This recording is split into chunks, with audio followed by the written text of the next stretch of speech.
নমস্কার, আমি অঙ্কুর। শুরু করছি পলিটিক্স। কাউকেই ছাড়া হবে না, পহলগাম কাণ্ডের পর চোয়াল শক্ত করে বলেছিলেন প্রধানমন্ত্রী নরেন্দ্র মোদী। পহলগামের সেই জঙ্গি হানার পরে কেটে গেছে বেশ কদিন, কিন্তু এখনো কেন্দ্রীয় সরকারের তরফে সেভাবে কোনো বড় সিদ্ধান্তের ঘোষণা হয়নি। কিন্তু আগামীকালই কি সেই বড় সিদ্ধান্তের দিন আসতে চলেছে, নাকি কোনো ঘোষণা না করেই নিঃশব্দে সার্জিক্যাল স্ট্রাইকের মতো কোনো বড় পদক্ষেপ করবে নয়াদিল্লি? এত জল্পনা একটা কারণেই, কাল 3টি গুরুত্বপূর্ণ বৈঠক করবেন প্রধানমন্ত্রী নরেন্দ্র মোদী। প্রথমে ক্যাবিনেট কমিটি অন সিকিউরিটির বৈঠক, দ্বিতীয়ত দেশের প্রতিরক্ষা সংক্রান্ত চূড়ান্ত সিদ্ধান্ত নেওয়া হয়ে থাকে এই বৈঠকে। গত বৃহস্পতিবারের পর কালকের এই বৈঠককে অত্যন্ত গুরুত্ব দিচ্ছেন বিশেষজ্ঞরা। এরপরেই প্রধানমন্ত্রীর নেতৃত্বে রাজনৈতিক বিষয়ক ক্যাবিনেট কমিটি বা ক্যাবিনেট কমিটি অন পলিটিক্যাল অ্যাফেয়ার্সের বৈঠক বসবে। তারপরের বৈঠক cabinet committee on economic affairs বা অর্থনৈতিক বিষয়ক ক্যাবিনেট কমিটির। বিশেষজ্ঞরা আজ করছেন সামরিক পদক্ষেপের জেরে দেশের রাজনৈতিক ও অর্থনৈতিক প্রভাব ও তার মোকাবিলা নিয়েও আলোচনা হতে পারে বৈঠক 3টিতে। তার আগে মঙ্গলবার প্রতিরক্ষামন্ত্রী রাজনাথ সিং, জাতীয় নিরাপত্তা উপদেষ্টা Ajit Doval, chief of defence staff ও 3 বাহিনীর প্রধানের সঙ্গে পরবর্তী পদক্ষেপ নির্ধারণে জরুরি নিরাপত্তা বৈঠক করেছেন প্রধানমন্ত্রী। সূত্র মারফত আমরা যা জানতে পারছি, এই বৈঠক শেষে প্রধানমন্ত্রী নরেন্দ্র মোদী এই 3 বাহিনীকে ফ্রি হ্যান্ড দিয়ে দিয়েছেন। অর্থাৎ তারা যদি মনে করেন গুরুত্বপূর্ণ কোনো সামরিক পদক্ষেপের, সেক্ষেত্রে কোথায় করা হবে, কিভাবে করা হবে, পুরো পরিকল্পনার ক্ষেত্রে সামরিক বাহিনীর 3 সেনাপ্রধানকে সেক্ষেত্রে স্বাধীনতা দেওয়া হয়েছে সিদ্ধান্ত নেওয়ার।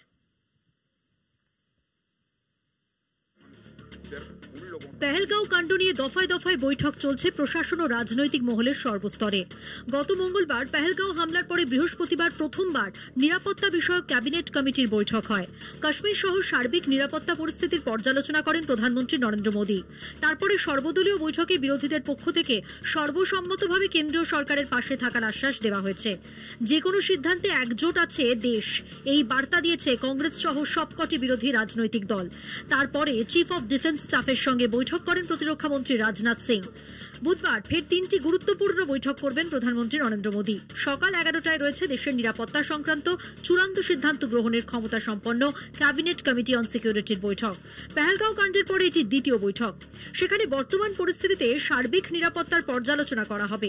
এরপরেই প্রধানমন্ত্রীর নেতৃত্বে রাজনৈতিক বিষয়ক ক্যাবিনেট কমিটি বা cabinet committee on political affairs বৈঠকে বসবে। সিসিপি এর বৈঠকে প্রধানমন্ত্রী ছাড়াও প্রতিরক্ষামন্ত্রী রাজনাথ সিং, স্বরাষ্ট্রমন্ত্রী অমিত শাহ, সড়ক পরিবহন মন্ত্রী নীতিন গডকরি, স্বাস্থ্যমন্ত্রী জেপি নাড্ডা, অর্থমন্ত্রী নির্মলা সীতারামন এবং অন্যান্য গুরুত্বপূর্ণ মন্ত্রীরা থাকবেন। এই বৈঠকের পরে বৈঠকে বসবে cabinet committee on economic affairs বা অর্থনৈতিক বিষয়ক ক্যাবিনেট কমিটি। প্রধানমন্ত্রী বলেছিলেন কল্পনাতীত সাজা দেওয়া হবে। তারপরেই সেনাবাহিনীর 3 ক্ষেত্রেই তৎপরতা দেখা গেছে। এরপরে সর্বদলীয় বৈঠকে বিরোধীদের পাশে থাকার বার্তা পেয়েছে কেন্দ্র। ফলে এই মুহূর্তে চরম কোনো সিদ্ধান্তেও বিরোধী আন্দোলনের সম্ভাবনা কম। তাই বুধবারের বৈঠকে প্রাথমিকভাবে প্রত্যাঘাতের ব্লুপ্রিন্ট নিয়ে আলোচনা হতে পারে বলে মনে করা হচ্ছে। পাশাপাশি প্রত্যাঘাতের কূটনৈতিক, রাজনৈতিক ও অর্থনৈতিক প্রভাবের কোন পথে মোকাবিলা তা নিয়েও আলোচনা হবে বলেই মনে করছে ওয়াকিবহাল মহল। কলকাতা টিভি। পহলগামে মর্মান্তিক সন্ত্রাসবাদী হামলায় নিরীহ পর্যটক প্রাণ হারানোর পর এবার একজোট কাশ্মীরের মানুষ ও সেখানকার জনপ্রতিনিধিরা। সন্ত্রাসের বিরুদ্ধে রুখে দাঁড়িয়েছেন তারা। এর আগেই কাশ্মীরের সাধারণ মানুষ পথে নেমেছেন, উপত্যকায় ধর্মঘটের ডাক দিয়েছিলেন তারা। পহলগামের মহিলারাও সন্ত্রাসবাদের বিরুদ্ধে তীব্র প্রতিবাদ করেছেন। এবার রাজনৈতিক স্তরে একজোট হল কাশ্মীর। জম্মু কাশ্মীর বিধানসভার বিশেষ অধিবেশনে সরকার ও বিরোধী পক্ষের সর্বসম্মতিক্রমে পাশ হয়েছে সন্ত্রাসবাদ বিরোধী প্রস্তাব। অন্যদিকে পহলগাম কাণ্ড নিয়ে পাকিস্তানের বিরুদ্ধে রাষ্ট্রসংঘে সুর চড়ালো ভারত। যদিও পহলগাম স্বাভাবিক হতে শুরু করলেও জম্মু কাশ্মীরের 48টি পর্যটন স্থল জঙ্গি হামলার আশঙ্কায় বন্ধ করে দিয়েছে প্রশাসন। এই আবহে সংসদের বিশেষ অধিবেশনের দাবি জানিয়ে প্রধানমন্ত্রী নরেন্দ্র মোদীকে চিঠি দিলেন রাহুল গান্ধী, চিঠি দিলেন রাজ্যসভার নেতা মল্লিকার্জুন খাড়গেও। সন্ত্রাসবাদকে মদতের অভিযোগ তুলে ফের রাষ্ট্রপুঞ্জে পাকিস্তানকে বিঁধল ভারত। পেহেলগামে জঙ্গি হামলার নিন্দায় আমেরিকা সহ দুনিয়ার নানা দেশ সরব হয়েছে, যদিও আমেরিকা নির্দিষ্টভাবে পাকিস্তানে জড়িত থাকার প্রসঙ্গ উত্থাপন করেনি। চীন ঘটনার নিন্দা করলে পরোক্ষে পাকিস্তান সম্পর্কে নমনীয় অবস্থান নিয়েছে। আন্তর্জাতিক মহলের এই ভূমিকার প্রেক্ষিতে রাষ্ট্রপুঞ্জে ভারতের দূত যোজনা প্যাটেল পাকিস্তানকে অপরাধীদের স্বর্গরাজ্য বলে সমালোচনায় সরব হয়েছে। যোজনা প্যাটেলের মতে 2008 সালে 26/11 মুম্বাই হামলার পরে পেহেলগামের জঙ্গি হানাতেই সবচেয়ে বেশি নিরস্ত্র মানুষের মৃত্যু হয়েছে। পাক মদতপুষ্ট জঙ্গিরা এই ঘটনার জন্য দায়ী বলে স্পষ্ট ভাষায় রাষ্ট্রপুঞ্জের victims of terrorist association network বা ভুটানের প্রতিষ্ঠা উপলক্ষে আয়োজিত আলোচনা সভায় সরব হন যোজনা Patel. India deeply appreciates and values the strong, unequivocal support and solidarity extended by leaders and governments across the world in wake of the recent terrorist attack at Pahalgam, Union Territory of Jammu and Kashmir. This is a testimony to the international community's zero tolerance for terrorism. জঙ্গি আতঙ্ক দূরে সরিয়ে স্বাভাবিক ছন্দে ফিরছে পেহেলগাম, যদিও উপত্যকার নিরাপত্তা নিয়ে আর ঝুঁকি নিতে চাইছে না প্রশাসন। নতুন করে হামলার আশঙ্কায় এদিন রাজ্যের 48টি জনপ্রিয় পর্যটন স্থল সাময়িকভাবে বন্ধ রাখার নির্দেশ জারি করা হয়েছে। অনন্তনাগ জেলায় একাধিক জঙ্গির বাড়ি গুড়িয়ে দিয়েছে নিরাপত্তা বাহিনী, তবে তাতেও হামলার আশঙ্কা কমেনি। গোয়েন্দা সংস্থা সূত্রে দাবি, গত কয়েকদিনে রাজ্যের নানা প্রান্তে জঙ্গিদের একাধিক স্লিপার সেল সক্রিয় হয়ে উঠেছে, তাই আগাম নিরাপত্তা ব্যবস্থা হিসেবে বাছাই করা পর্যটন স্থল বন্ধ করা হয়েছে। একই সঙ্গে ওইসব এলাকায় জঙ্গি বিরোধী অভিযান তীব্রতর করা হয়েছে। পেহেলগামের ঘটনার পরপরই প্রতিরক্ষা মন্ত্রী রাজনাথ সিং এর পৌরোহিত্যে সর্বদল বৈঠক হয় সংসদে। সেখানে পাকিস্তানের সন্ত্রাসবাদী ভূমিকার মোকাবিলায় বিরোধীরা শাসকের সঙ্গে ঐকমত্য প্রকাশ করেছিল। এবার বিরোধী দলনেতা রাহুল গান্ধী ও রাজ্যসভার নেতা কংগ্রেস সভাপতি মল্লিকার্জুন খার্গে প্রধানমন্ত্রীকে চিঠি দিয়ে বিশেষ অধিবেশন ডাকার প্রস্তাব দিয়েছেন। পেহেলগামের ঘটনার বিরুদ্ধে ভারত যে ঐক্যবদ্ধ সেই বার্তা দিতেই এই অধিবেশন জরুরি বলে দাবি কংগ্রেসের। কলকাতা টিভি।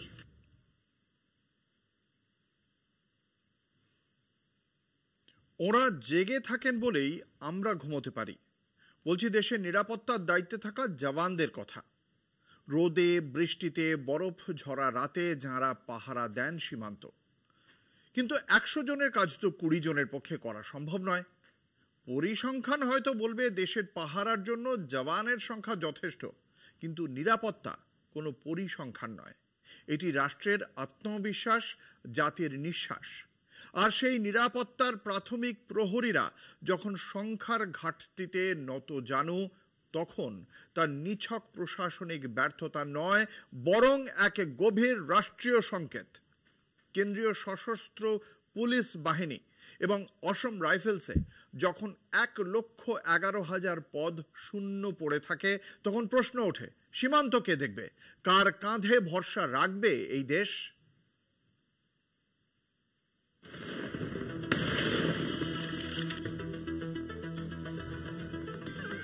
পেহেলগাম জঙ্গি হামলার পর বারবার প্রশ্ন উঠেছে দেশের নিরাপত্তা নিয়ে। তখন সামনে এলো আধা সেনার বিভিন্ন বাহিনীর বিপুল শূন্য পদের সংখ্যা।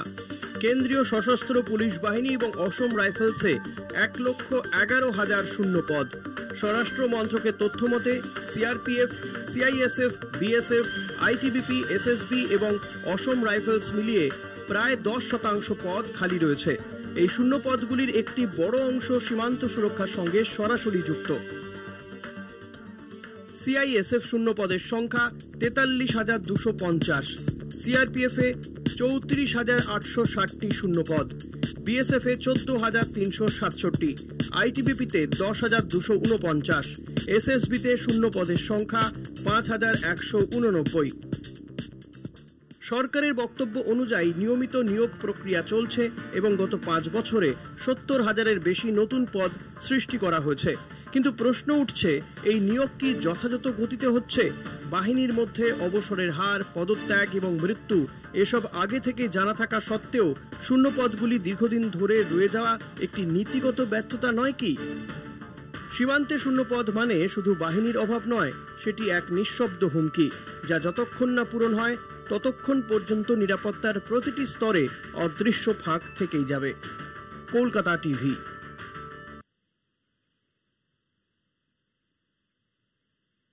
সময় হচ্ছে একটা ছোট্ট বিরতির, ফিরছি, সঙ্গে থাকুন। জগন্নাথ স্বামী নয়ন পথগামী, আর কয়েক ঘন্টার অপেক্ষা।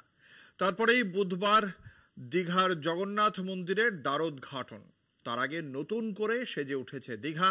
সকাল থেকে মন্দির, মহাযজ্ঞ, পূজার্চনা। মহাযজ্ঞে পূর্ণাহুতি দেন মুখ্যমন্ত্রী মমতা বন্দ্যোপাধ্যায়। শহরে ঢোকার পথে আঁটোসাঁটো নিরাপত্তা।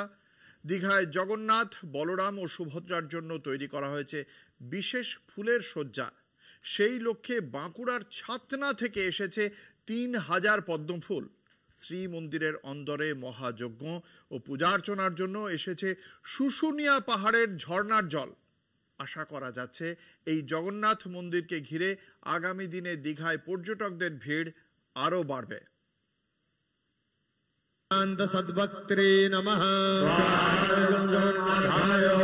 30শে এপ্রিল অক্ষয় তৃতীয়ার পূর্ণ লগ্নে দীঘায় জগন্নাথ মন্দিরের উদ্বোধন। সেই উপলক্ষে দীঘায় সাজো সাজো রব। মঙ্গলবার সকাল থেকেই সাধারণ মানুষের উচ্ছ্বাস ও উদ্দীপনায় মেতে উঠেছে সৈকত শহর দীঘা। দীঘায় জগন্নাথ মন্দিরের দ্বারোদ্ঘাটনের আগের দিন দিনভর বিশেষ হোম যজ্ঞের আয়োজন করা হয়েছে।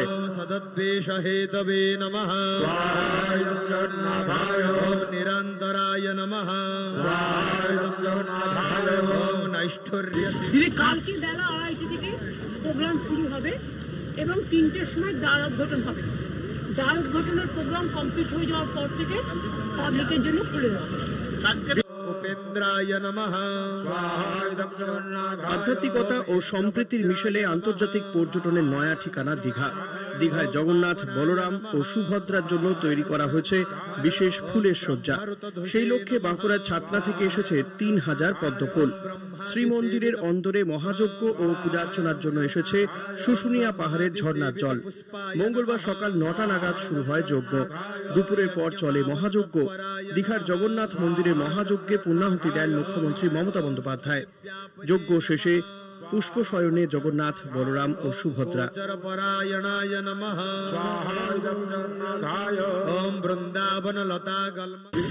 কালকে বেলা 2:30 থেকে প্রোগ্রাম শুরু হবে এবং 3টের সময় দ্বারোদ্ঘাটন হবে।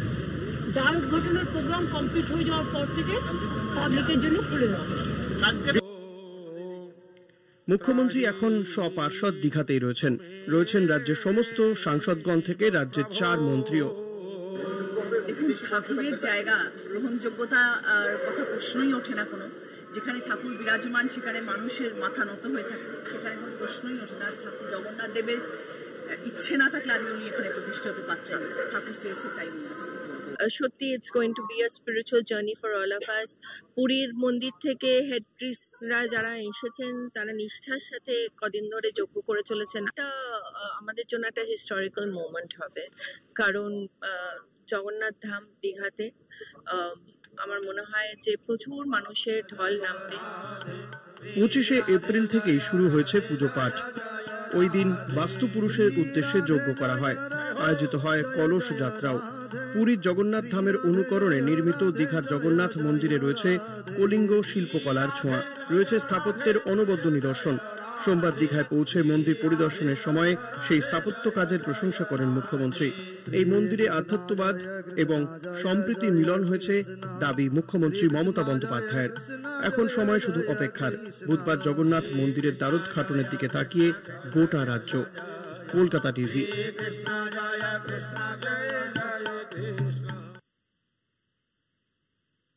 সেই 2019 সাল থেকে মমতা বন্দ্যোপাধ্যায়ের সঙ্গে গলা মিলিয়ে দীঘার জগন্নাথ মন্দিরের কথা বলেছেন তিনি।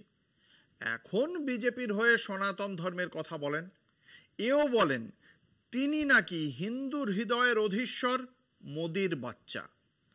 এহারও সনাতনী পরম হিন্দু তথা বিরোধী দলনেতা শুভেন্দু অধিকারী জানিয়েছেন তিনি জগন্নাথ মন্দিরের দ্বারোদ্ঘাটন অনুষ্ঠানে যাবেন না।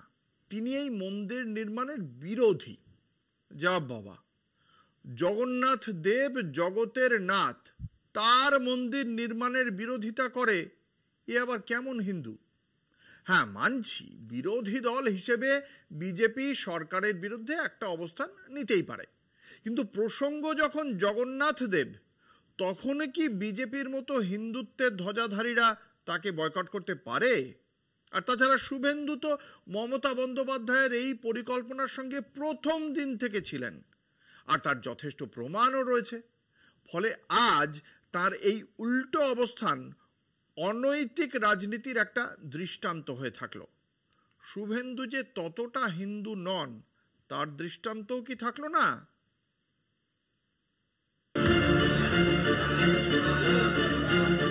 পর্যটনের সঙ্গে মন্দিরের এই মেলবন্ধন নিয়ে আপত্তি তুলেছে রাজ্য বিজেপি।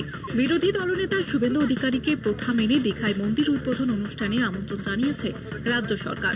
শুভেন্দু জানিয়েছেন তিনি এই অনুষ্ঠানে যাবেন না, তিনি এই মন্দির নির্মাণের বিরোধী। বিজেপি বিরোধী দল হিসেবে সরকারের বিরুদ্ধে একটি অবস্থান নিতে পারে, কিন্তু তৃণমূল থেকে বিজেপিতে আসা বর্তমান বিরোধী দলনেতা শুভেন্দু অধিকারী কি পারেন রাজ্য সরকারের এই প্রকল্পের বিরোধিতা করতে? না, তিনি পারেন না, কারণ তিনি সরকারের এই পরিকল্পনার অংশীদার। তিনি যে মমতা বন্দ্যোপাধ্যায়ের এই পরিকল্পনার সঙ্গে প্রথম দিন থেকে ছিলেন তার যথেষ্ট প্রমাণ রয়েছে। এইসব তথ্য এবং ভিডিও বলছে শুভেন্দু অধিকারী এবং তার বাবা শিশির অধিকারী দুজনেই তৃণমূল কংগ্রেসে থাকাকালীন এই মন্দির তৈরির সঙ্গে যুক্ত ছিলেন। ফলে আজ তাদের এই উল্টো অবস্থান অনৈতিক রাজনীতির একটি দৃষ্টান্ত হয়ে থাকলো। শুভেন্দু অধিকারীকে যদি বিরোধিতা করতেই হয় তাহলে আগে তাকে স্বীকার করতে হবে তিনি এবং তার সাংসদ বাবা 2019 সালের 20 অগস্ট দীঘায় সাংবাদিকদের সামনে এই সাংস্কৃতিক কেন্দ্র এবং মন্দির নির্মাণের সিদ্ধান্ত ঘোষণার সময় মমতা বন্দ্যোপাধ্যায়ের সঙ্গে থেকে অপরাধ করেছিলেন, অন্যায় করেছিলেন।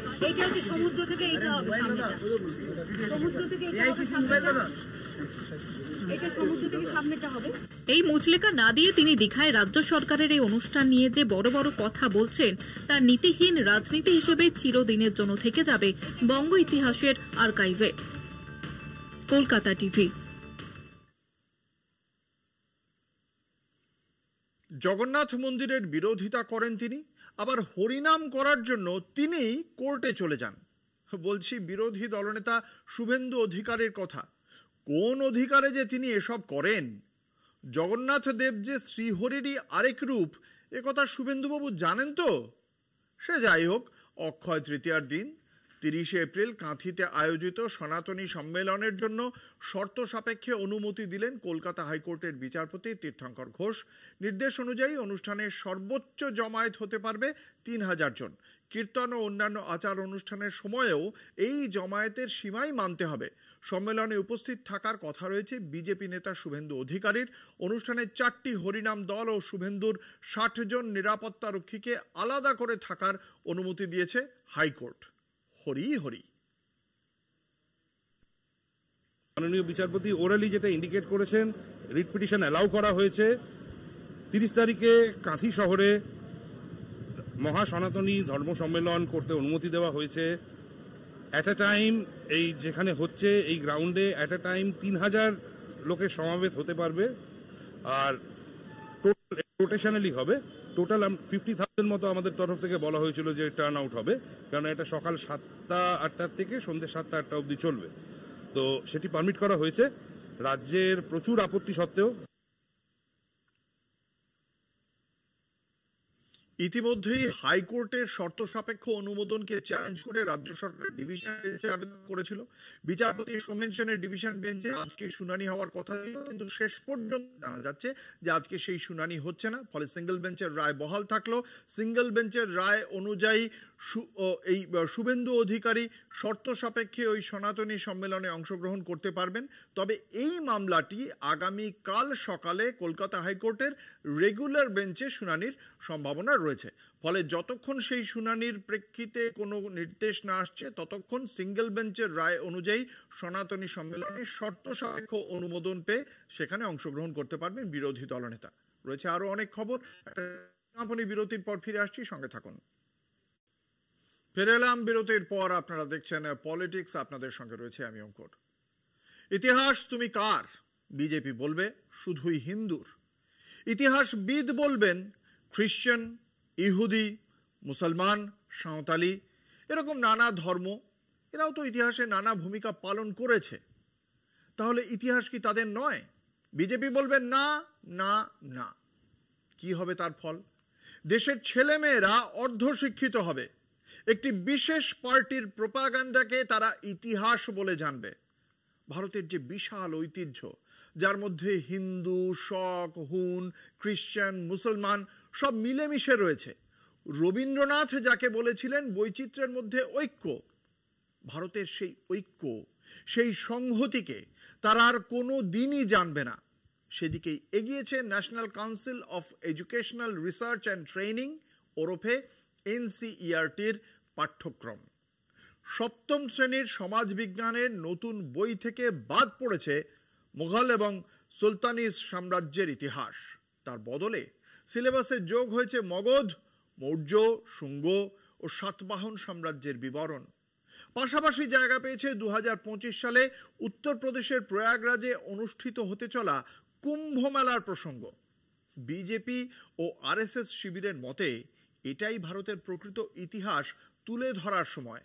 তাদের মতে দীর্ঘদিন ধরে ইরফান হাবিব ও রমিলা থাপারদের ভাবধারায় রচিত ইতিহাসে ভারতীয় সভ্যতা ও সংস্কৃতি যথাযথ মর্যাদা পায়নি। এই পদক্ষেপকে স্বাগত জানিয়েছে রাজ্য বিজেপিও। কিন্তু সত্যিকারের ইতিহাস তার কি হবে? ফের বিতর্কে national council of educational research and training ওরফে NCERT-র পাঠ্যক্রম। সপ্তম শ্রেণীর সমাজবিজ্ঞানের নতুন বই থেকে বাদ পড়েছে মোগল ও সুলতানি সাম্রাজ্যের ইতিহাস। তার পরিবর্তে সিলেবাসে যুক্ত হয়েছে মগধ, মৌর্য, শুঙ্গ ও সাতবাহন সাম্রাজ্যের বিবরণ। পাশাপাশি জায়গা পেয়েছে 2025 সালে উত্তরপ্রদেশে প্রয়াগরাজে অনুষ্ঠিত হতে চলা কুম্ভ মেলার প্রসঙ্গ। শিক্ষামহলের একাংশের অভিযোগ, কেন্দ্রের বিজেপি সরকার সংকীর্ণ হিন্দুত্ববাদী দৃষ্টিভঙ্গি থেকেই পাঠ্য বইয়ের এই রদবদল করছে। বাদ পড়ছে ভারতের ইতিহাসের বহু গুরুত্বপূর্ণ অধ্যায়, মোগল যুগ, ডারউইনের বিবর্তন তত্ত্ব, নারী আন্দোলন, ভারতীয় সমাজে বৈষম্যের ইতিহাস। এই প্রবণতা শুধু ইতিহাস বিকৃতি নয়, ছাত্রছাত্রীদের সমৃদ্ধ ও বাস্তব ভিত্তিক ইতিহাস জানার অধিকারকেই খর্ব করছে বলে মত শিক্ষাবিদদের। তবে বিজেপি ও RSS শিবিরের মতে এটাই ভারতের প্রকৃত ইতিহাস তুলে ধরার সময়। তাদের মতে দীর্ঘদিন ধরে ইরফান হাবিব ও রমিলা থাপারদের ভাবধারায় রচিত ইতিহাসে ভারতীয় সভ্যতা ও সংস্কৃতি যথাযথ মর্যাদা পায়নি। এই পদক্ষেপকে স্বাগত জানিয়েছে রাজ্য বিজেপিও। মুঘল যুগের যে অধ্যায়, সে অধ্যায় একটা ঘৃণ্য অধ্যায়। ভারতীয় সংস্কৃতি, ঐতিহ্য, পরম্পরাকে ধ্বংস করার অধ্যায়, নরহত্যার অধ্যায়, ধর্মান্তকরণের অধ্যায়, ধর্মস্থান ভেঙে গুঁড়িয়ে দেবার অধ্যায়, মানুষের ওপর জিজিয়া কর চাপিয়ে দেবার অধ্যায়। সুতরাং তাদের গ্লোরিফাই করা হবে বর্তমান যুগে, এটা আশা করা খুব একটা কাম্য নয়। ইরফান হাবিব, রমিলা থাপারদের যুগ কিন্তু শেষ। ভারতীয় ইতিহাসের পুনর্লিখন হচ্ছে। কিন্তু প্রশ্ন উঠছে, ইতিহাস পড়াতে গিয়ে কেন কুম্ভ মেলার মতো ধর্মীয় উৎসবকে সিলেবাসে ঢোকানো হলো? তার পেছনে কি 2025 সালে প্রয়াগরাজ কুম্ভ মেলাকে ঘিরে রাজনৈতিক প্রচার ও মঞ্চ তৈরি করার চেষ্টা? NCERT যদিও এ বিষয়ে মুখে কুলুপ এঁটেছে, তবু স্পষ্ট পাঠ্য বইয়ের পাতা থেকে একাধিক গুরুত্বপূর্ণ ইতিহাস বাদ পড়ায় শিক্ষাক্ষেত্রে নতুন করে বিতর্ক ছড়িয়েছে। দেশের ইতিহাস কি তবে এখন থেকে হিন্দুত্বের রঙেই রচিত হবে? কলকাতা টিভি। উচ্চ প্রাথমিক নিয়োগে গাফিলতি নিয়ে SSC চেয়ারম্যান সিদ্ধার্থ মজুমদারকে চরম ভর্ৎসনা কলকাতা হাইকোর্টের। বিচারপতি তপব্রত চক্রবর্তী ও বিচারপতি পার্থ সারথী চট্টোপাধ্যায়ের ডিভিশন বেঞ্চ জানিয়ে দিয়েছে 16 মের মধ্যে নিয়োগ তালিকাভুক্ত সমস্ত যোগ্য প্রার্থীকে চাকরি দিতে হবে, না হলে কড়া পদক্ষেপ করবে আদালত। প্রয়োজনে SSC চেয়ারম্যানকে এজলাস থেকেই জেলে পাঠানোর হুঁশিয়ারি। চাপের মুখে SSC চেয়ারম্যানের আইনজীবী সময় চাইলেও আদালত জানিয়ে দেয় এটাই শেষ সুযোগ, এরপর আর রেয়াত নয়, সরাসরি শাস্তির পথেই হাঁটবে আদালত।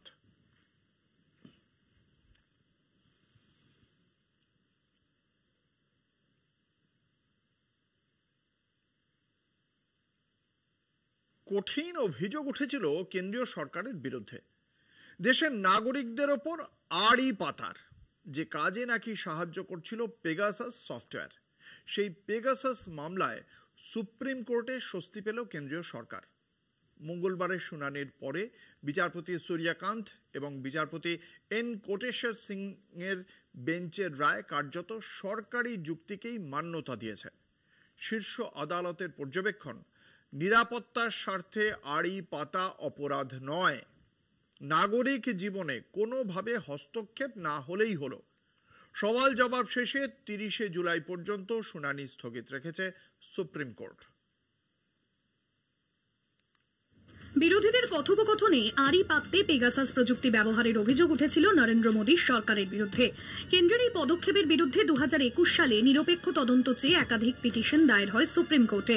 ইসরায়েলি প্রযুক্তির মাধ্যমে বেছে বেছে সাংবাদিক, সমাজকর্মী ও রাজনীতির লোকজনদের মোবাইলে আড়ি পাতা হচ্ছে বলে অভিযোগ করা হয় আবেদনে। তারই ভিত্তিতে মঙ্গলবার মামলা ওঠে বিচারপতি সূর্যকান্ত এবং বিচারপতি এন কোটেশ্বর সিংহের বেঞ্চে। মামলাকারীদের একাংশের তরফে সওয়ালে সিনিয়র অ্যাডভোকেট দীনেশ দ্বিবেদী বেঞ্চের কাছে প্রশ্ন তোলেন, কেন্দ্রীয় সরকারের কাছে পেগাসাস আছে কিনা এবং তারা এই প্রযুক্তি ব্যবহার করেছে কিনা সেটা জানাই মূল বিষয়। আবেদনকারীদের আরেক আইনজীবী শ্যাম দিওয়ান সওয়ালে পেগাসাস রিপোর্ট প্রকাশ্যে আনার দাবি জানালেও তাতে সায় দেয়নি সুপ্রিম কোর্ট। বিচারপতি সূর্যকান্তের মন্তব্য, দেশের নিরাপত্তা ব্যবস্থায় ব্যাঘাত ঘটে এমন কোনো তথ্য বিস্তারিত জানানোর নির্দেশ দিতে পারে না আদালত। উল্টে দেশের নিরাপত্তার সঙ্গে কোনো রকম আপোষ না করাই সমীচীন বলে মন্তব্য ডিভিশন বেঞ্চের। আড়িপাতা প্রযুক্তিতে নাগরিক জীবন ব্যাহত না হলেই হলো। দেশের নিরাপত্তার স্বার্থে পেগাসাস ব্যবহারে কোনো সমস্যা নেই, পর্যবেক্ষণ শীর্ষ আদালতের। কলকাতা টিভি। বিনা প্রতিদ্বন্দ্বিতায় লোকসভা বা বিধানসভায় ভোটে জেতার দিন কি ফুরিয়ে এলো? প্রার্থী যদি একজনও হয়, ন্যূনতম একটা ভোট তাকে পেতেই হবে। সেটা 10 কি 12% হতে পারে। এমন নিয়ম কি চালু করা যায়? সুপ্রিম কোর্ট, নির্বাচন কমিশন এবং কেন্দ্রীয় সরকারের কাছে জবাব চেয়েছে এই প্রশ্নের।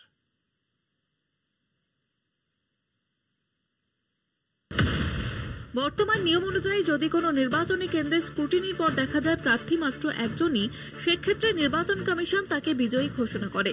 রিপ্রেজেন্টেশন অফ পিপল অ্যাক্ট 1951 এই নিয়মের পরিবর্তনের দাবি জানিয়ে সুপ্রিম কোর্টের দ্বারস্থ হয়েছে বিধি সেন্টার ফর লিগ্যাল পলিসি। শীর্ষ আদালতে এই মামলার শুনানিতে ডিভিশন বেঞ্চের বিচারপতি সূর্যকান্ত নির্বাচন কমিশন এবং কেন্দ্রীয় সরকারের কাছে প্রশ্ন রাখেন, যদি একজনও প্রার্থী হয় তাহলেও অন্তত 10 বা 15% ভোট তাকে পেতে হবে। এই নিয়ম কি অনেক বেশি আধুনিক এবং প্রোগ্রেসিভ হবে না? 1952 সাল থেকে 2024 পর্যন্ত বিনা প্রতিদ্বন্দ্বিতায় জয়ী হয়েছেন মোট 29 জন সাংসদ। বিধানসভায় বিনা প্রতিদ্বন্দ্বিতায় জয়ী বিধায়কের সংখ্যা এই সময়ে মোট 298। লোকসভায় সর্বশেষ বিনা প্রতিদ্বন্দ্বিতায় জয়ী হয়েছেন বিজেপির মুকেশ দালাল। তিনি গুজরাটের সুরাট থেকে বিনা প্রতিদ্বন্দ্বিতায় জয়ী হন। 1952, 1957 এবং 1967 সালের লোকসভা ভোটে 5 জন করে প্রার্থী জয়ী হয়েছিলেন বিনা প্রতিদ্বন্দ্বিতায়। রাজ্য হিসেবে জম্মু কাশ্মীর থেকে মোট 4 জন সাংসদ বিনা প্রতিদ্বন্দ্বিতায় জয়ী হয়েছেন, এটাই সর্বোচ্চ। আজ পর্যন্ত যে 29 জন সাংসদ বিনা প্রতিদ্বন্দ্বিতায় জয়ী হয়েছেন তার মধ্যে কংগ্রেসের 20 জন, ন্যাশনাল কনফারেন্স এবং সমাজবাদী পার্টি 2 জন করে সাংসদ বিনা প্রতিদ্বন্দ্বিতায় জয়ী হয়েছেন। বিজেপির বিনা প্রতিদ্বন্দ্বিতায় জয়ীর সংখ্যা 1 জন। পশ্চিমবঙ্গ থেকে বিনা প্রতিদ্বন্দ্বিতায় জয়ের ঘটনা একবারই ঘটেছিল। 1962 সালে মগরাহাট পশ্চিম বিধানসভা কেন্দ্র থেকে বিনা প্রতিদ্বন্দ্বিতায় জয়ী হয়েছিলেন কংগ্রেসের অর্ধেন্দু শেখর নস্কর। 1951 থেকে আজ পর্যন্ত সময়ে কংগ্রেসের মোট 194 জন, ন্যাশনাল কনফারেন্সের 34 জন এবং বিজেপির 15 জন প্রার্থী বিনা প্রতিদ্বন্দ্বিতায় বিধানসভায় জয়ী হয়েছেন। রাজনৈতিক বিশেষজ্ঞদের ধারণা, যদি সত্যি লোকসভা এবং বিধানসভায় বিনা প্রতিদ্বন্দ্বিতায় জয়ের জন্যও 10 থেকে 15% ভোট পাওয়াটা বাধ্যতামূলক হয়, তবে পরবর্তীতে সেই নিয়ম পুরসভা, পঞ্চায়েত ভোটের ক্ষেত্রেও চালু হওয়ার সম্ভাবনা উড়িয়ে দেওয়া যায় না। কলকাতা টিভি। পলিটিক্স আজ এ পর্যন্তই। ফিরে আসবো আবার আগামীকাল। কালকে আপনাদের আরো একবার মনে করিয়ে দিই, গুরুত্বপূর্ণ অনেকগুলো খবর রয়েছে। কালকে ভারত সরকার চলতি পরিস্থিতিতে অত্যন্ত গুরুত্বপূর্ণ কোনো সিদ্ধান্ত নিতে পারে। আমাদের এই বাংলায় দীঘাতে তৈরি হতে চলেছে জগন্নাথ মন্দিরের দ্বারোদ্ঘাটন। তার পাশাপাশি আইনি কচকচি থাকবে হিন্দু সনাতনী সম্মেলন নিয়ে। আর এই সমস্ত গুরুত্বপূর্ণ রাজনীতির খবর নিয়ে আবারও ফিরে আসবো ঠিক রাত 8টায় পলিটিক্সে। এবং সেই পলিটিক্স নিয়ে রাত 8টায় আপনারা চোখ রাখবেন কলকাতা টিভির পর্দায়। দেখতে থাকুন কলকাতা টিভি, রাত দিন 7 দিন।